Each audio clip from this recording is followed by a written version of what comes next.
Nguhaye ikaze mwene data dufatanyije guhamagarwa kuva aheraho urusengero rw'Imana. Ese njye nawe Imana yaduhamagariye iki? Ikaze kuri Zibuka TV, njye wumva ndi Munezero Daniel. Icya mbere Imana yaduhamagariye turagisanga mu Batesalonike ba mbere umurongo wa 4 igice cya 7. Haravuga hati Imana ntiyaduhamagariye kwanduzwa ahubwo yaduhamagariye kwezwa. None muvandimwe wowe nanjye ko twahamagariwe kwezwa, ese turejejwe? Abatesalonike ba mbere igice cya 4 umurongo wa 7 haratubwira ko twahamagariwe kwezwa. None uyu munsi turiho turejejwe cyangwa ntitwejejwe? Turi gukora ibitunganye ntidukora ibitunganye? Turi kugenda mu murongo mwiza Imana ishaka cyangwa twibereye mu mikorere ya Satani? Uyu munsi ndagira ngo wisuzume urebe niba uri mu bushake bw'Imana cyangwa se uri mu bushake bwa Satani. Ibimenyetso byabyo bizagaragarira cyangwa se uzabibonera ku mirimo yawe ukora. Ibyo ukora bya buri munsi, imbuto wera, uko ugirira neza abantu cyangwa nabi, ibyo bizakwereka kuri mu bushake bw'Imana cyangwa se bwa Satani. Imana itugirire neza, ntago Imana izigera yeza umuntu ataremera ko yanduye. Icyo kintu tucyumvikaneho. Nimba uzi ko Imana izakweza utaremera ko wanduye, aho ngaho uribeshya, kubera ko Bibiliya itubwira ko no ku munsi wa nyuma tutazacirwa urubanza tutaremera ibyaha twakoze. Ukwezwa ndi kuvuga ni uko ibyaha byacu, ibyanditswe byera birambwira ngo nta cyahishwe kitazahishurwa. Nyamara nubwo twasomye ntago twigeze tumenya, ndetse n'ibyo twabwiwe ntago twigeze tubisobanukirwa rwose, habe na rimwe ntago twigeze dusobanukirwa, kubera ko twabwiwe byinshi ariko gusobanukirwa byaranze. Imana ijye igumeze tube hafi kandi yongere ububyutse muri twe kugira ngo tubashe kuyivuga ndetse tuyamamaze. Uyu munsi rero ndagira ngo tugaruke ku magambo Yesu yavuze. Ubundi Yesu aza mu isi uko Bibiliya imbwira muri Matayo. Reka turebe icyazanye Yesu mu isi.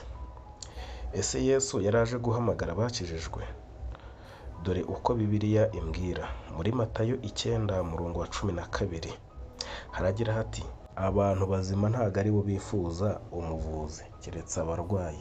Ese uyu munsi nimba uri muzima abasha kugenda, wigeze ujya kwa muganga ngo ujye mu bitaro ubwire muganga uramubwira iki se ko nta burwayi ufite? Rero Yesu ntago yaje aje kureba abantu bazima, yaje aje kureba abarwayi, kubera ko abarwayi ari bo baba bakeneye muganga.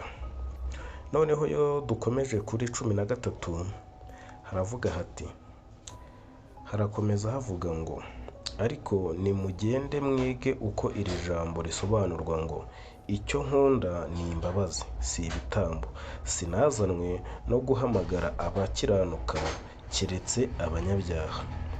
Bisobanutse ko Yesu yaje aje kugarura intama zazimiye ngo zigaruke mu mukumbi, kandi nawe ari wowe ufite intama 10, imwe ikavamo igatana, ugasigarana intama 9, urazisiga ukajya kugarura imwe kugira ngo itazimira. None niba ari uko biri, njye nawe twaragaruwe mu mukumbi cyangwa twarazimiye? Imana ikomeze tugire neza.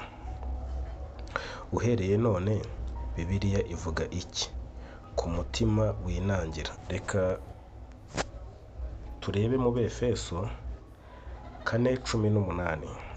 Abefeso 4:18 haravuga ngo ubwenge bwabo buri mu mwijima kandi ubujiji bwabo buri muri bo, no kunangirwa kw'imitima yabo byabatandukanyije n'ubugingo buva ku Mana.